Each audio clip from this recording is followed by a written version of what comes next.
Taken. এখনকার মায়েরা খালি ছেলেকে ধোকা দেয়। আরে ভাই, আপনি এসব কি বলছেন? আরে বেবি, তুমি এই দুই পাশে সিকিউরিটি গার্ডের কথা কেন শুনছো? আর তুমি কেন ওকে কিছু বলছো না? তুমি ওর কথা কিছু মনে করো না। আসলে ওরে ইন্ডিয়ান সিরিয়ালগুলো বেশি দেখে, এই জন্য সবাইকে সাবধান করে, তাই আমাকে বলছে।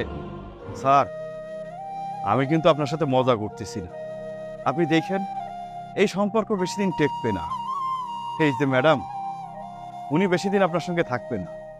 এই চুপ, একদম চুপ। দুটো ভালো কথা বলেছি বলে কি মাথায় উঠে গেছো নাকি? ভুলে যেও না, তুমি এখানকার সিকিউরিটি গার্ড। আমার পার্সোনাল লাইফ নিয়ে কথা বলার অধিকার তোমার নেই। কিন্তু স্যার, শোনো, এই সিকিউরিটি গার্ডের কথা আমার একদম পছন্দ হচ্ছে না। চলো এখান থেকে, চলো।